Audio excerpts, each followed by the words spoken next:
Hey everyone, welcome back. हाजिर हूँ आपके लिए लेकर एक बहुत ही बेहतरीन कहानी जिसका नाम है परफेक्ट इम्परफेक्शन।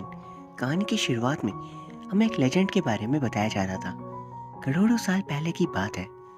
पृथ्वी से लाखों लाइट ईयर्स दूर एक बहुत सुंदर सा कॉन्स्टेलेशन था। वहाँ पे गॉड एंड गॉडेस मिले थे एंड उनका सपना था कि वो अच्छे से रहे और खुश रहे। लेकिन उनकी ये खुशी ज़्यादा दिन नहीं रह पाती।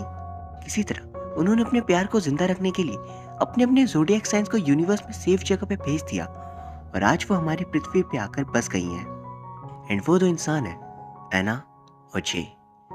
कहानी की शुरुआत में हम उन दोनों को देखते हैं। एना एक रेस्टोरेंट चलाती थी और सुबह अपने काम पे जाने के लिए वो तैयार हो रही थी। वो एक 30 साल की सिंगल लड़की थी और वो काफ़ी चौकन्ना रहा करती थी क्योंकि वो थोड़ी सुपरस्टिशियस इंसान थी और आज तक उसका कोई भी बॉयफ्रेंड नहीं था। फिर वो अपने रेस्टोरेंट चली जाती है एंड उसके साथ उसकी बेस्ट फ्रेंड मिया भी उसकी हेल्प करती है उस रेस्टोरेंट को चलाने में। वहीं दूसरी तरफ हम जे को देखते हैं जो सो रहा था और बार बार वो अलार्म ऑफ किया जा रहा था। एट लास्ट उसे समझ आता है कि काम पे जाना ज़रूरी है तो वो फिर अपने जॉब के लिए निकल जाता है। वो एक फूड क्रिटिक था एंड ऑफिस में पहुंचते ही वो एक एक करके सभी को उनके काम के बारे में बताता है कि सभी ने अच्छे से काम कंप्लीट नहीं किया। वो फिर एक बंदे की तरफ घूरता है एंड वो बंदा कह रहा था मैंने अपने काम को कंप्लीट कर लिया है। इस पे जे कहता है काम छोड़ो, टेबल पे क्या है उसे साफ करो। वहीं हम जे के असिस्टेंट लिन से मिलते हैं जो जे का दोस्त भी था। फिर जे अपनी केबिन में जाते ही खिड़की से सीक्रेटली बाहर की तरफ देखता है कि कोई उसे देख तो नहीं रहा। फिर वो अपने शूज एंड शॉक्स खोलकर आराम से बैठ जाता है। वो दूसरों के सामने बहुत ही परफेक्ट बनने की कोशिश करता था लेकिन असल लाइफ में वो लेट से जागता था, सॉक्स भी 2 रंग के पहनता था और पता नहीं वो क्या क्या करता था। बेसिकली इमेज उसने काफ़ी सही बना रखी थी जबकि असलियत कुछ और थी। वहीं अगली सीन में हम एना को देखते हैं जो एक एस्ट्रोलॉजर से मिलने जाती है। वो एस्ट्रोलॉजर उसे देखते ही कह रही थी तुम्हारा ज़ोडिएक साइन है वर्गो और तुम लव सीखो, हमेशा से सिंगल। फिर वो एस्ट्रोलॉजर एक कार्ड निकाल कर देती है उसे और उस पर लिखा था perfectly balanced and perfection. And एना कुछ ऐसी ही थी। एना हैरान हो जाती है जिस पर एस्ट्रोलॉजर कह रही थी तुम परफेक्ट और बैलेंस्ड हो, तुम्हें कोई इम्परफेक्ट और इम्बैलेंस की ज़रूरत है। एंड वहीं फिर हम देखते हैं जे अलग अलग रेस्टोरेंट्स के डिशेस को टेस्ट करने गया था ताकि उन्हें वो रेटिंग दे सके। हर एक डिश को टेस्ट कर वो एक अलग ही दुनिया में पहुंच जाता था। धीरे धीरे वो सभी डिशेस को रेटिंग देने के बाद एट लास्ट एना के रेस्टोरेंट के डिश को टेस्ट करता है। उस डिश को टेस्ट करते ही उसे बहुत अच्छा फील होता है जैसे वो वैसे ही किसी डिश को टेस्ट करना चाहता हूँ। तभी उसे वॉशरूम जाना था अर्जेंटली और वो बिना रेटिंग दे चला जाता है। तो उसका असिस्टेंट लेट उसे पूछता है एटलीस्ट रेटिंग तो पता कर जाओ। ये बी कहने की कोशिश करता है लेकिन एन डी समझ लेता है और डिश को डी की रेटिंग मिलती है। समझ लो 5 में से 2 की रेटिंग। एंड अब हम एना को देखते हैं जो मैगजीन में अपनी डिश की रेटिंग देख उसे बहुत गुस्सा आ रहा था। ये सोच कि जे कितना बुरा इंसान है, मेरी इतनी अच्छी डिश को इतनी गंदी रेटिंग इसने क्यों दी। वो मिया को वो आर्टिकल दिखाती है एंड मिया उस आर्टिकल को देखते ही कह रही थी ये तो जे है, फूड इंडस्ट्री का एक बहुत ही बड़ा सेलिब्रिटी। लोग कहते हैं कि किसी भी चीज़ के टेस्ट को यूँ बता सकता है। एक गिलास पानी में अगर आप सिर्फ 1 ड्रॉप विनेगर भी डाल दो तब भी वो उसका टेस्ट बता सकता है। इसके टेस्ट बड्स कमाल के हैं। लेकिन एना बार बार यही कह रही थी कि वो बहुत घटिया और शेमलेस है। मैं उसे समझाती है लेकिन वो गुस्से में थी। वहीं हम जे को देखते हैं जो अपने हॉरोस्कोप को पढ़ रहा था। उसके हॉरोस्कोप पे लिखा था कि ऑपोजिट जेंडर से लड़ाई को अवॉइड करना और नए अंडर गारमेंट्स पहना करो तो लग सही रहेगा। वो चला जाता है मॉल खरीदने के लिए। वहाँ पे एना भी गई हुई थी एंड एना को वहाँ पे डेविड नाम का बंदा मिलता है और डेविड बहुत ही स्मार्ट और चार्मिंग पर्सनैलिटी का था। एना उसे बात ही करी थी कि बीच में ही जे आ जाता है। एना उसे कहती है ये क्या बदतमीजी है, हम दोनों बात कर रहे हैं, तुम्हें दिखाई नहीं दे रहा। वो जे की शक्ल को देखती है एंड देखती रह जाती है। ये तो वही इंसान है जिसने मेरी इतनी बेहतरीन डिश को इतनी खराब रेटिंग दी थी। वो उसे कहती है तुम ही हो ना मिस्टर जे, फूड इंडस्ट्री के सेलिब्रिटी, तुम्हें नहीं छोड़ूंगी। जिसकी बातों से डर जाता है और वहाँ से भागने लगता है जैसा कि हॉरोस्कोप में लिखा था ऑपोजिट जेंडर से लड़ाई अवॉइड करना। वो तेजी से भागता है लेकिन वो उसका पीछा नहीं छोड़ती। दोनों बच्चों के जैसे सुपरमार्केट में भाग रहे थे एंड एट लास्ट ये भागता हुआ गिर जाता है। काफ़ी सारे सामान भी गिरा देता है। वह से पूछता है तुम कौन हो, मेरे पीछे क्यों पड़ी हो। वो कहती है तुम मिस्टर जे हो ना, फेमस फूड क्रिटिक। वो कहता है हाँ मैं ही हूँ। एना उसके कॉलर को पकड़कर कह रही थी मेरे साथ चलो, तुमसे बहुत सी बातें करनी है। उसकी बात मान जाता है एंड एना के पीछे हटते ही वो दोबारा भागने की कोशिश करता है पर वो उसे जोर से खींचती है और उसके हाथ से सामान बाहर की तरफ चला जाता है। इस कारण से सिक्योरिटी अलार्म ऑन हो गया था कि बिना पैसे दिए कोई सामान बाहर लेकर चला गया और इसीलिए उन दोनों को सिक्योरिटी गार्ड पकड़ कर ले जाते हैं। एंड फिर वहाँ वो उनसे कह रहे थे कि आप लोगों ने हमारे सुपरमार्केट में बहुत सारा सामान का नुकसान किया है। एना कहती है प्लीज़ मेरी बात सुन लो, मेरी कोई गलती नहीं है, मैं सच कह रही हूँ। गार्ड कहता है बातों घटाओ, पैसों की भरपाई कौन करेगा? इतने सामान का नुकसान जो किया आप लोगों ने। दोनों एक दूसरे पे उंगली करते हैं। एंड एना कह रही थी मैंने नहीं किया। वो कहता है ना तो मेरे पीछे भागती और ना ही मुझसे वो सामान करते। वो कहती है अगर तुमने मेरी डिश को डी की रेटिंग नहीं दी होती तो मैं तुम्हारे पीछे कभी भागती ही नहीं। तुम दोबारा याद करो उस डिश को, मैं डी तो बिल्कुल डिजर्व नहीं करती थी। तो विजय को याद आता है और वो उसे कहता है शायद एक गलती हो गई है, उसके लिए चलो मैं माफ़ी मांगता हूँ, अब बात को ख़त्म करते हैं। ऐसे रूडली माफ़ी कौन मांगता है? एना कहती है कैसे माफ़ी मांगने से सब ठीक हो जाता, तो कॉप्स क्यों होते? मैं माफ़ी एक्सेप्ट नहीं करूँगी। फिर उन दोनों में दोबारा बहस होने लगती है। एंड तभी गार्ड कह रहा था चुप हो जाओ और बताओ कि पैसे कौन भरेगा? वो कहती है ये भरेगा, और कौन? वो कहते हैं मैं नहीं भरने वाला। गार्ड कहता है फिर तुम दोनों को यहीं रहना होगा। वो दोनों कहते हैं ठीक है हम यहीं रहेंगे। ये सुनकर गार्ड भी डर जाता है, कैसे कैसे लोग आ जाते हैं यार। तभी वहाँ पे डेविड आ गया था और वो पैसे भर देता है। जब वो लौट रहा था तो गाड़ी पे उसकी दोस्त लिंडा थी। वो उसे देख कहता है तुम वापस आ गई, 3 साल हो गए थे तुमसे मिले हुए, मैं बहुत खुश हूँ तुम्हें वापस पाकर। फिर अगले दिन हम देखते हैं एना और मिया डेविड से मिलने गए थे। एना डेविड को मिया से मिलवाती है। फिर मिया डेविड से कह रही थी आज का बिल मैं दूंगी प्लीज। वो कहता है मैं अपने रेस्टोरेंट पे आपसे पैसे कैसे ले सकता हूँ, अब प्लीज इन सब बातों की टेंशन मत लो। डेविड काफी ज्यादा अमीर था। फिर एना कल के पैसे उसे लौटाने की कोशिश करती है लेकिन वो बार बार मना कर रहा था। अब हम देखते हैं कि एना और मिया बीच पे चल रहे थे जब मिया पूछ रही थी आखिर तुमने इतने अमीर इंसान के साथ दोस्ती कैसे कर ली, उसे डेट के लिए कैसे बनाया तुमने? वो कहती है ऐसी कोई बात नहीं है, हमारे बीच ऐसा कुछ भी नहीं है। वहीं फिर हम देखते हैं कि डेविड लिंडा के साथ लंच कर रहा था। वो जून से बहुत प्यार करता था एंड वो जून से ये भी कह रहा था कि मैं सबसे ज्यादा प्यार तुमसे ही करता हूँ। लेकिन फिर वो एना को डेट क्यों कर रहा है? अब हम देखते हैं कि एना अपने घर पे टीवी देख रही थी, तभी उसके घर की लाइट चली जाती है। वो मिया को कॉल करती है कि प्लीज यहाँ आ जाओ मेरी मदद के लिए, लाइट्स को ठीक कैसे करते हैं, क्या तुम्हें पता है? मिया कहती है मैं आ रही हूँ। और तभी मिया को डेविड का नंबर दिखता है। वो डेविड को कॉल कर देती है एना की हेल्प करने के लिए और डेविड जाकर एना की हेल्प कर देता है। एना उसे थैंक्स कहकर माफी मांगती है कि उसे बिल्कुल नहीं पता था कि मिया खुद ना कर डेविड को यहाँ भेज देगी। पर तभी डेविड उसे रेस्टोरेंट चलने के लिए पूछता है। एंड फिर हम देखते हैं कि उनकी दोस्ती भी काफी अच्छी होती जाती है। वहीं फिर एक दिन वो उसके साथ घूमने चली जाती है एंड वो हमें बता रही थी एट लास्ट वो होपफुली सिंगल नहीं रहेगी एंड वो और डेविड मिलकर साथ में बहुत खुश रहेंगे क्योंकि वह है तो बहुत ही अच्छा इंसान। वहीं फिर अगली सीन में हम देखते हैं कि डेविड को पीछे की तरफ अचानक से लिंडा दिखती है। लिंडा का नाम सुनकर एना कह रही थी आखिर ये है कौन, और पीछे तो कोई भी नहीं है। फिर वो दोनों वहां से लौटने लगता है एंड एना एक बार पे उतर जाती है क्योंकि उसका मूड बहुत ऑफ हो गया था। अंदर पे जे भी था एंड जे अपनी गर्लफ्रेंड के साथ वहां बैठा हुआ था, लेकिन अचानक से उसकी और भी गर्लफ्रेंड्स ऑलरेडी वहां पे थी और जे उन सभी को देखकर डर सा गया था। उसका राज खुल जाता है कि उन सभी को धोखा दे रहा था और वो सभी उसे मार कर चली जाती है। एना अंदर आती है, जे के पास आकर उस पर थोड़ी हंसती है। वो कहता है मुझ पे तरस खाने की कोई जरूरत नहीं है। वो कहती है मैं क्यों तुम पर तरस खाऊंगी? तभी उसे पता चलता है क्या जे का बर्थडे है। वो उसे पूछती है क्या तुम भी वर्गो हो? वो बताता है हाँ मैं वर्गो हूँ। फिर वो उसे पूछ रही थी क्या मैं तुम्हारे साथ चलूं केक कट करने के लिए? वो इस बात पे खुश हो जाता है एंड कैंडल्स ब्लो करते वक्त वो उसे रोकती है और कहती है ये मत करो, पता है कितने जर्म्स होंगे तुम्हारे मुंह पे, ये देखो अपनी उंगलियों से बुझाओ। विजय जब केक को टेस्ट करता है तो उसे टेस्ट समझ नहीं आती। पैना से पूछता है इस केक का टेस्ट क्या है? वो कहते हैं स्वीट, और क्या? वो कहता है फिर मैं टेस्ट क्यों नहीं कर पा रहा हूँ? उसके पीस को टेस्ट करती है और उसे टेस्ट आता है। विजय समंदर के नमकीन पानी को टेस्ट करता है लेकिन उसके टेस्ट को भी वो समझ नहीं पाता। उसके टेस्ट बड्स अचानक से बिल्कुल खराब हो गए थे। वो टेंशन में कहती है आखिर तुम टेस्ट क्यों नहीं कर पा रहे हो, तुम्हारी जॉब ही यही है और तुम टेंशन में भी नहीं दिख रहे, इतनी काम कैसे हो सकते हो? वो धैर्य से कहता है ये मेरे साथ पहली बार हुआ है, मुझे कुछ समझ नहीं आ रहा कि मैं क्या करूं, तो मैं इसमें जवाब भी क्या दूं, मैं तो खुद सोच में हूं। वैसे सच कहूं तो बहुत रिलैक्स फील हो रहा है, लाइफ में पहली बार किसी भी चीज़ की प्रेशर नहीं है मुझ में, एकदम फ्री, एकदम आज़ाद और आरामदायक। वो कहती है तुम्हारी लिविंग इसी से चलती है और तुम रिलैक्स फील कर रहे हो। बताता है मेरे टेस्ट बड्स नॉर्मल लोगों से ज़्यादा सेंसिटिव थे, इसलिए मैं अच्छे से अच्छे शेफ के डिशेस में भी कमियां निकाल लेता था और इसी कारण से मुझे परेशानियां भी बहुत हुई है।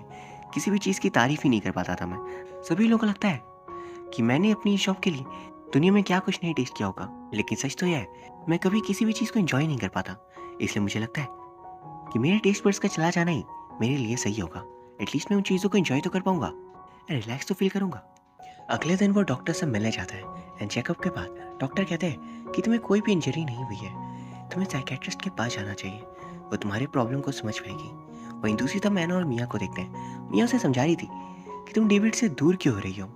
देखो, डेविड तुमसे एज में काफ़ी बड़ा है, तो जाहिर सी बात है कि उसकी कभी ना कभी कोई तो गर्लफ्रेंड होगी ही जिससे वो काफ़ी करीब रहा होगा। एंड इस बात पे मिया उसे कह रही थी तुम्हें साइकेट्रिस्ट को दिखाना चाहिए।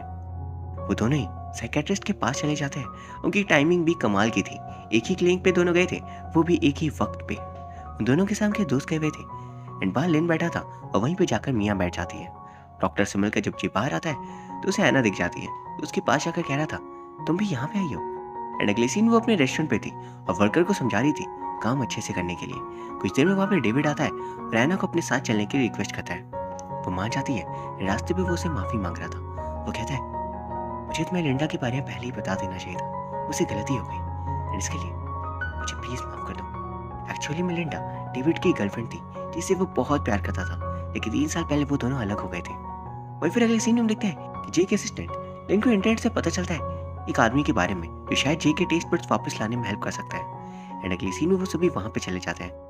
उनके साथ एना और मिया भी गए हुए थे एंड वहाँ उस बंदे ने बहुत सारे हनी बीज इकट्ठा कर रखे थे। वो कहता है हनी बी के स्टिंग से तुम्हारे टेस्ट बड्स वापस आ जाएंगे। वो उसे टंग को बाहर निकालने के लिए कहता है, लेकिन वो घबरा रहा था और गलती से हनी बी छूट जाती है, पर वो बंदा बी को दोबारा पकड़ लेता है और कहता है प्लीज टंग में स्टिंग करने दो बी को, लेकिन इस पर वो हाथ हटा देता है। यदि वो सभी घबरा गए थे एंड इस बात वो बंदा बॉक्स खोलकर कहता है एक बी से डर गए, देखो मेरे पास तो इतने सारे हैं बॉक्स पे भरे हुए। और तभी सभी बीज बाहर निकल जाती हैं और अब उस बंदे को समझ आता है कि उसने ये क्या कर दिया। सभी परेशान होकर वहां से भागने की कोशिश में लग जाते हैं एंड जब वो सभी बाहर आते हैं तो वहां पे डेविड आया हुआ था। वह ऐना की हालत को देख जे को जोर का गुस्सा मारता है और ऐना को अपने साथ ले जाता है। जे की ऑफिस में उसकी बॉस आई हुई थी एंड वो बहुत स्ट्रिक्ट थी अपने काम को लेकर। वो जे से मिलती है और कहती है तुम और लिन क्या कर रहे हो, दोनों की शक्ल पे हो क्या गया है। वो उसे कहती है मैंने तुम्हें इस कंपनी का टेस्ट एडिटर बनाया है क्योंकि तुम्हारे जैसे टेस्ट बड्स किसी के पास नहीं है, लेकिन जब तुम्हारे पास वो है ही नहीं जिसके लिए तुम्हें रखा गया था, तो फिर मैं तुम्हें कैसे रख सकती हूँ। और उसे जॉब से तुरंत निकाल दिया जाता है। वो अपने घर जाकर नूडल्स बनाता है, उन्हें टेस्ट करने की कोशिश करता है, लेकिन कोई फायदा नहीं होता। कुछ देर में उसके घर की बेल बजती है एंड वो जाकर देखता है तो बाहर पे ऐना थी। वो उसे कहता है मैं बस 2 मिनट में खोलता हूँ। वो सभी चीज़ें फैला कर रखता था, इसलिए वो सब कुछ ठीक कर रहा था। ऐना को इंटरनेट पर आर्टिकल देखकर पता चलता है कि जे को उसके जॉब से निकाल दिया गया है, इसलिए वो उसे मिलने आई होती है। फिर जे जाकर गेट खोल देता है और वो अंदर आकर देखती है ये इंस्टेंट नूडल्स खा रहा है। वो कहती है इसे काम नहीं चलेगा, तुम्हें राइस खानी चाहिए। उसके राइस बना देती है एंड जब जे उस राइस को टेस्ट करता है तो उसे स्वीटनेस का एहसास हो रहा था। वो कहता है मैं इसे टेस्ट कर सकता हूँ, कमाल हो गया। वो उसे पकड़कर खुश हो जाती है, सच में कमाल हो गया। लेकिन जे को मार पड़ी थी तो वो कहता है कि दर्द हो रहा है, प्लीज़ मेरे फेस को तो छोड़ दो। फिर वो उसे दवाई लगाकर उसके कमरे की तारीफ करी थी क्योंकि वो काफ़ी साफ था। असलियत तो उसे वही जानता है। तभी सारे सामान बाहर आ जाते हैं, उसकी असली बेइज्जती होती है वहाँ पे। फिर अगली सुबह जे जाकर पूरे घर की सफाई करता है और सारी चीज़ों को उनकी जगह पे रख देता है। वहीं दूसरी तरफ है ना मिया को बता रही थी कि जे सिर्फ स्वीटनेस को ही फील कर सकता है, यानी टेस्ट कर सकता है। उसके अलावा और कोई भी टेस्ट बड्स उसके एक्टिव नहीं थे। अब रात हो चुकी थी एंड ऐना काफ़ी परेशान थी। मिया कहती आखिर हुआ क्या है तुम्हें। वो बताती है कि इस महीने हमारी बिल्कुल भी कमाई नहीं हुई एंड अगर ऐसे ही चलता रहा तो हमें इस रेस्टोरेंट को बंद करना पड़ जाएगा और मैं ये नहीं चाहती। मिया कहती है तुम टेंशन क्यों ले रही हो, तुम्हारे पास एक अमीर बॉयफ्रेंड है, उसे पैसे ले लो ना, वो तो तुम्हारे लिए कुछ भी करने को तैयार है। लेकिन ऐना का कहना था मैं उससे पैसे नहीं ले सकती क्योंकि वो तो बहुत गलत होगा, कुछ और सोचो। कुछ देर में मिया किसी काम से बाहर जा रही थी, तभी वहाँ पे जे आ जाता है। जे को देखकर ऐना कहती है अच्छा यहाँ पर राइस खाने आए हो, अच्छा किया कि आ गए, मेरे पास आज बहुत सारे राइस बच चुके हैं, मैं गर्म कर लाती हूँ। वो जब तक राइस लेकर आती है तब तो जे ऐना के रेस्टोरेंट की डायरी को देख लेता है कि उसे काफ़ी दिक्कत हो रही है। फिर जब वो खाना खा रहा था तो ऐना को बहुत खुशी मिलती है और वो उसे पूछती है कैसा लग रहा है। वो कहता है बहुत ही स्वीट, राइस की बात कर रहा हूँ। फिर वो उससे पूछता है क्या तुम्हें कोई और दिक्कत है। वो कहती है नहीं बिल्कुल नहीं, मैं खुद हैंडल कर लूँगी। अगली सुबह जब वो सोकर जागती है तो वो नोटिस करती है किसी ने उसके अकाउंट में काफ़ी सारे पैसे ट्रांसफ़र कर दिए। ये देख वो खुश हो गई थी और फिर वो नोटिस करती है ये पैसे जी ने ट्रांसफ़र किए थे। वो उसे मैसेज कर कह रही थी मैं पैसे लौटा रही हूँ, मैंने नहीं ले सकती। वो कहता है मैं फ्री में नहीं दे रहा, मुझे मेरे जॉब से निकाल दिया गया है, तो मैं भी तुम्हारे रेस्टोरेंट पे तुम्हारे साथ काम करना चाहता हूँ। वो इस बात से साफ इनकार करती है जिस पे वो कह रहा था ठीक है पैसा लौटा दो फिर, जिसमें ऐना सोच रही थी ये अच्छा रहेगा जे उसके साथ काम भी कर ले एंड मैं उसकी बॉस रहूंगी। अगले दिन जब वो रेस्टोरेंट पहुंचती है तो वहाँ पे नई वेट्रेस थी। वो उन्हें देख हैरान हो जाती है और अंदर जाकर कहती है ये सब क्या है। जे उसे समझाता है हमें यंग कस्टमर्स को अट्रैक्ट करना होगा, उसके लिए हमें नई स्ट्रैटेजीज की जरूरत होगी। ऐना उसकी बातों से सहमत नहीं थी पर ये कहता है आज जो कर रहा हूँ देख लो, अगर इसे ज़्यादा कस्टमर्स नहीं आए और आमदनी भी अच्छी नहीं हुई तो स्ट्रैटेजी को हटा देंगे। ऐना आज के लिए मान जाती है। विजय उसे कहता है चलो रेस्टोरेंट के कॉस्ट्यूम में आ जाओ। वो मना करी थी पर वो उसे किसी तरह मना लेता है। फिर शाम को वो कैलकुलेट करते हैं तो ऐना काफ़ी ज़्यादा खुश थी कि आज की कमाई एवरेज से 2 गुनी ज़्यादा थी। फिर उसे डेविड का कॉल आता है तो वो जे को रेस्टोरेंट की चाबी देती है और कहती है मैं डेट पर जा रही हूँ, तुम बंद करके अपने घर चले जाना। अगली सुबह जब वो रेस्टोरेंट पे आता है तो वहाँ पे वो देखता है कि एक भी वेट्रेस नहीं थी। वो पूछते सभी कहाँ गई। ऐना कहती है मैंने फायर कर दिया सभी को। जे कहता है आखिर क्यों, उससे पूछा भी नहीं। इस पे ऐना दिखाती है कि उसने वेटर्स रख लिए हैं जो सारे अपने सिक्स पैक सिखा रहे थे। ये सब देख ये घबरा गया था कि कल उसने ऐना को वेट्रेस के ड्रेस को पहनने को बोला था, कहीं आ जाए ना उसका भी शर्ट न उतरवा दे। अब शाम हो चुकी थी एंड डेविड ऐना से मिलने आया हुआ था। उसे कहता है चलो मैं तुम्हें घर छोड़ दूंगा। जे उससे कह रहा था किसके घर छोड़ दोगे। ऐना कहती है मेरी मर्जी, मैं किसी के भी साथ घर जाऊँ, तुम्हें क्या। जे वहाँ से निकल जाता है या फिर डेविड ऐना के साथ था लेकिन वो फिर भी लिंडा को नहीं बुला पा रहा था। वहीं फिर अगली सीन में वो समुद्र के किनारे लेटी हुई थी एंड वहीं पे जे भी आता है और उसे कोल्ड ड्रिंक्स देता है दिमाग ठंडा करने के लिए। वो कोल्ड ड्रिंक को एक सिप पे पी जाती है जिस पे जे कहता है कि तुम्हें हुआ क्या है। तभी ऐना की मॉम का उसे फोन आता है एंड उसकी मॉम उसकी आवाज़ सुनकर कह रही थी क्या तुम रो रही हो, सब ठीक तो है। ऐना कहती है बस वो ठंड लग गई है और कोई बात नहीं है। ऐना की मॉम समझ गई थी कि ऐना और डेविड के बीच ज़रूर कोई प्रॉब्लम हुई है। उसे समझाती है कि कभी कभी रिलेशनशिप में लड़ाई हो जाती है दो लोगों के बीच एंड ये आप बात है तो इसमें रोने की ज़रूरत नहीं। ऐना कह रही थी मुझे अपने बॉयफ्रेंड के साथ कैसे जीना है ये मैं देख लूँगी एंड मैं आपसे बाद में बात करती हूँ। उसकी मॉम कहती है क्या वो तुम्हारे साथ है। ऐना कहती है मुझे अपने बॉयफ्रेंड के साथ जाना है, मैं आपसे बाद में बात करती हूँ। जिस पे उसकी मॉम कह रही थी क्या वो तुम्हारे साथ है, मुझे फ़ोन दो मैं बात करना चाहती हूँ। ये सुनकर जे फ़ोन को ऐना के हाथों से ले लेता है और उसकी मॉम से डेविड बनकर बात करता है ताकि उसकी मॉम टेंशन में ना आ जाए। फ़ोन कट करने के बाद ऐना जे को पकड़ कर रोने लगती है। वहीं दूसरी तरफ देखते हैं कि डेविड लिंडा के बारे में याद कर रहा था। लिंडा उसके साथ नहीं थी, एक्चुअली वो उसे छोड़कर चली गई थी लेकिन डेविड आज तक उसे भुला नहीं पाया था। अब हम देखते हैं कि जे ऐना से कह रहा था कि वो उसे बहुत पसंद करता है, वो जानता है कि ऐना भी उसे पसंद करती है, तो फिर वो डेविड के पीछे क्यों जा रही है, गलत क्यों कर रही है। सब कुछ जानते हुए भी ऐना उसे कह रही थी मैं डेविड को पसंद करती हूँ। ऐसे थोड़ी होता है कि आज किसी को डेट किया कल किसी और को, ये गलत है, ऐसा नहीं करना चाहिए। जे उसे समझाता है कि वो सब ठीक है लेकिन तुम और डेविड एक दूसरे को पसंद ही नहीं करते तो डेट किस बात की। ऐना उसकी बातें नहीं मानती। तभी जे वहाँ रह के एक चीज़ पी लेता है एंड वो बहुत ही तीखी थी और उसकी तबीयत खराब होने लगती है। ऐना कहती है वाह तुम तीखी चीज़ टेस्ट कर सकते हो। ये कहता है ऐसी बात नहीं है, ये मैं टेस्ट नहीं कर पा रहा था, तीखी होने के कारण इससे मुझे नेक में दर्द होने लगा, यही कारण है। अब हम देखते हैं मिया और लिन के बीच कुछ बातें हो रही थी। अब घर पहुंचकर ऐना उस एस्ट्रोलॉजर की कही हुई बातों को सोच रही थी कि कैसे जी बिल्कुल इम्बैलेंस इंसान है जैसा कि एस्ट्रोलॉजर ने उसे कहा था। वो डाउट में आ जाती है कि उसे क्या करना चाहिए। वहीं दूसरी तरफ देखते हैं कि लिन जे को कॉल करता है और उससे रिक्वेस्ट करता है कि वो उसके लिए ग्रीन टी केक ले आए। एक्चुअली लिन जिस कंपनी में काम करता था उसकी सीईओ को पता नहीं क्या हो गया, आजकल वो रोज शाम को आती है और सभी के काम को चेक करती है। इस कारण से लिन रोज लेट हो जाता है। विजय केक खरीद लेता है, उसे केक खरीद कर बाहर आते हुए मिया देख लेती है। एक्चुअली मिया को ग्रीन टी केक बहुत पसंद थी, उसे लगता है कि जे लिन के थ्रू उसके पसंद नापसंद को जानने की कोशिश कर रहा है। अगली सुबह जे जैसे रेस्टोरेंट पहुंचता है उसके सामने मिया आ जाती है और कहने लगती है आखिर पता नहीं किसने मेरी फेवरेट केक को मेरे लिए भेजा है। जो उसे बताने वाला था कि मैंने भेजा है लेकिन लिन के कहने पर जब तक वो उसे ये बोल पाता मिया उसे रोक देती है और आगे बोलने नहीं देती। उसकी हरकतों को देख जे साइड पर जाकर बैठ जाता है एंड मिया ऐना से कह रही थी तुम्हें नहीं लगता जे आजकल थोड़ा अजीब बिहेव कर रहा है, उससे पक्का किसी से प्यार हुआ है।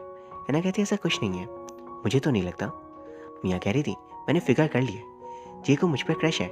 इस बात को सुन ऐना हैरान थी, क्या तुम्हारे ऊपर क्रश, लेकिन वो उसे कुछ कहती नहीं। विजय ऐना से बात करता है उसे समझाने के लिए लेकिन वो फिर भी उसकी बातों को समझने की कोशिश नहीं करती। कुछ देर में शाम हो चुकी थी एंड एना जे को देखकर उससे बात करने की कोशिश करने जा रही थी, तभी डेविड वहाँ जाता है, उसे अपने साथ ले जाता है। वो उसे एक और मौका मांगता है एंड इस बार वो गलती नहीं करेगा। वहीं दूसरी तरफ देखते हैं कि जे मिया के साथ डिनर कर रहा था, जहाँ उसे बिटर चीज़ों की टेस्ट समझ आने लग गई थी। धीरे धीरे उसके टेस्ट बड्स ठीक हो रहे थे एंड अगली सुबह ना जब रेस्टोरेंट पहुंचती है तो वहाँ पे लिन भी आया हुआ था। जे को ढूंढते हुए वो दोनों अंदर पहुंचते हैं और देखते हैं कि जे और मिया वहाँ पे सो रहे थे। उन्हें देखकर लिन वहाँ से चला जाता है एंड एना को जेलस फील करवाने के लिए जे मिया को अच्छे से पकड़ लेता है। उसके बाद पूरे दिन एना जे से बात नहीं करती है एंड फिर हम देखते हैं इस बार लिन गया हुआ था साइकेट्रिस्ट के पास। वहीं दूसरी तरफ एना को अच्छा नहीं लग रहा था कि जे किसी और के साथ क्यों है, तो वो दोबारा एस्ट्रोलॉजर के पास जाती है। इस बार उसे एक कार्ड मिलता है जिस पर लिखा था हर्मिट। एना इसका मतलब पूछती है। एस्ट्रोलॉजर कह रही थी, मैं सिर्फ इतना बता सकती हूँ कि इसका मतलब वर्गो हॉरोस्कोप से रिलेटेड है, इसके आगे तुम्हें खुद ही फिगर आउट करना होगा। एना जे के घर चली जाती है सीधा एंड वो उससे पूछती है क्या तुम्हें मिया सचमुच पसंद है। वो जानकर खुश हो रहा था कि एना जेलस फील कर रही है। आखिरकार उसके दिल में भी जे के लिए कुछ तो है। फिर एना वहाँ से जाने लगती है तो उसे दोबारा इस बारे में बात करता है एंड एना एट लास्ट अपने फीलिंग्स को कन्फेस कर लेती है और जे उसे जोर से हक करता है। लेकिन वो कह रही थी कि वो उसके साथ नहीं रह सकती क्योंकि पहली बात डेविड के साथ वो धोखा नहीं करना चाहती, और दूसरी बात वो अपने बेस्ट फ्रेंड मिया के साथ भी धोखा नहीं कर सकती, इसलिए वो ना करके चली जाती है।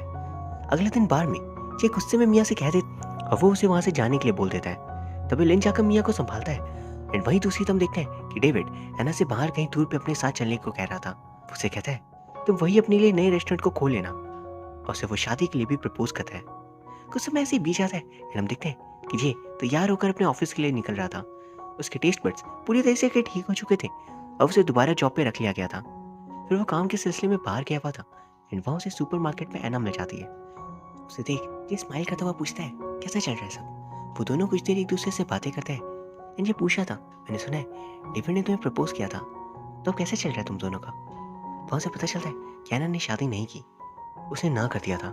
इस बात को जानकर जे को विश्वास नहीं होता कि एना किसी से प्यार नहीं करती। वहीं हम डेविड को देखते हैं कि डेविड एक दिन ज्वेलरी शॉप से रिंग ले रहा था। उसी दिन उसे लिंडा मिल जाती है और वो उसके साथ आने के लिए तैयार हो गई थी एंड यहाँ पे सब कुछ जानकर जे एना को प्रपोज करता है और वो उसकी बात पे हाँ करती है। एना के रेस्टोरेंट को लिन और मिया साथ मिलकर चला रहे होते हैं और यहाँ ये फिल्म हैप्पी एंडिंग के साथ खत्म हो जाती है। सो गाइस उम्मीद करता हूँ आपको ये वीडियो पसंद आई होगी। अगर हाँ तो प्लीज़ इसे लाइक एंड कमेंट जरूर कर दीजिए, साथ ही प्लीज़ चैनल को सब्सक्राइब कर लीजिए। Thank you very much for watching, see you soon.